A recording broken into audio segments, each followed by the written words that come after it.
What is up, YouTube? We are back in the garage once again after a long-winded day. This one's going to be a little bit goofy on the editing front. So this was 2 days ago, Sunday. Told you guys I had a motor for that chopper project. Well, this is me we're talking about, so I'm not going to go buy a complete motor and just have everything bolt in and work because I am a cheap bastard and that costs too much money. Instead, I reached out to some of my network of friends. Old Iron Parts Company. He's been flipping Ironhead parts forever. I've known him for, I think we're probably going on 8 or 9 years. Correct me if I'm wrong. He's an awesome dude. He's been, living this stuff and focused on the crappy Ironhead stuff that everybody else overlooks. You go on the internet nowadays with the Instagram and the Facebook or whatever else it may be, Chop Cult or whatever, however, wherever you look, there are a lot of people building awesome bikes, but it's also overly glorified, and I don't know, chopper scene has left a distaste in my mouth, which is why I started this, because I want to just build bikes and show you guys you can make stuff work with crappy parts. Jeremiah's got the same mindset. Awesome dude. He's also fabbing a bunch of 3D printed stuff right now as well. Went up to his shop. We've known him for a long time, since 2-3 locations ago, but stopped by there the other day, told him I needed an Ironhead motor. It's the first person I'm ever going to reach out to. Him and I buy and sell bikes periodically too. I'll help him out if he finds any deals on stuff down this way by me. I'll grab them for him, whatever else it may be. Either way, I told him the situation. I showed him a picture of the chopper that I'm trying to throw back together. I bought a motor. That looks like a set of cases and a bunch of miscellaneous parts. Primary over there. Full transmission, and a cool guy Hexy chopper oil tank as well. It's all sitting on the floor. We'll go through all of that in much more elaborate detail at some point. I don't know if I'm going to do all of that right now.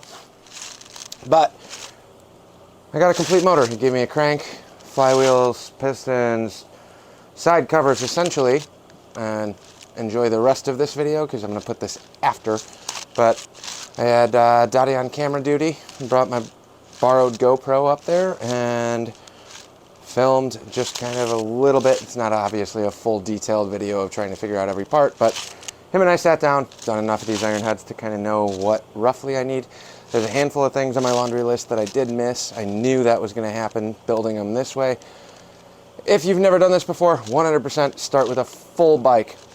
Buy a complete bike, rip it apart, start chopping, welding. You at least know that you have everything from the get-go. I'm cheap.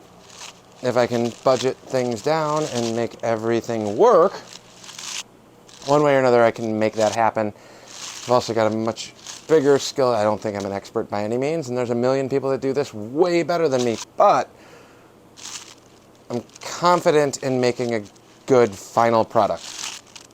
You're limited by your skill set, you're limited by your tools, you're limited by the things that you have.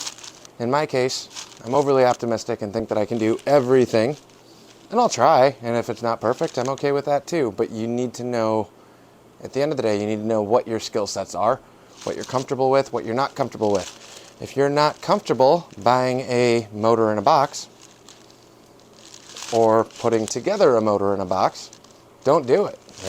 That's really what it comes down to. Find an indie shop, find somebody that can go through and help you out. It's going to cost a lot more to go through and rebuild this motor outsourcing it. That's what you pay for your lack of knowledge, skills, tools, etc., etc. I'm willing to take on that risk, and if this blows up in a week, that's on me. I take full accountability for that too. So think about all of these different parts if you're trying to throw together a budget build chopper, or you're like, oh, I can do that. Well, realistically look in the mirror. Let your ego go to the wayside and try and figure out if that's something you actually can do on your own. Or look at what it's going to cost if you mess something up. And I'm doing the same thing on that Evo chopper right now. I don't know if that was a me problem. I don't know if that was something I messed up. That's coming down in a later video. I'll do a full detailed autopsy on that motor and figure out what went wrong. If it's on me, fine, I'll take accountability, but it'll go back together and it's going to get on the road at some point. If it wasn't on me and it was just a worn out bottom end, there's a good chance of that too. I don't know. I mean, you're playing around with old crappy parts. In other news, the fire bike Ironhead motor and trans and combination of parts that are all sitting over here on my bench taking up space. Just got the cases back for that, so that is coming pretty quick here soon as well. I don't know what the game plan is right now because now I have 2 complete basket case motors. Cylinders, heads, everything else on the Ironhead are done and ready to go back together. Got the cases back. I got a little bit more cleanup to do on that. The cases are going to get powder coated. Blasted aluminum textured finish. So it's going to be a nice clean stock. It's going to look like blasted metal, a hair darker than actual blasted aluminum, but should work. So I'm going to finish the cases on that, and then I can start the reassembly with the P-cams and the ported heads and all the fun go fast parts over here. I also have the Ironhead frame that all of that was supposed to go in completely. It looks like there's a shovel head sitting in there right now. But frame and stuff are all over here sitting in a giant another pile, along with the forks and the triple tree. I can't find a triple tree. I got a buddy that's got one. I just got to go get it.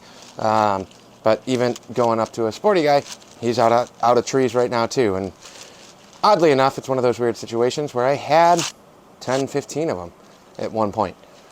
I just never thought that I would be in a position where I was short on a 35 mil narrow glide upper triple tree, but it happens, whatever. Anywho, motor in a box. We'll go through some of these different things. These cases are also going to get blasted and coated.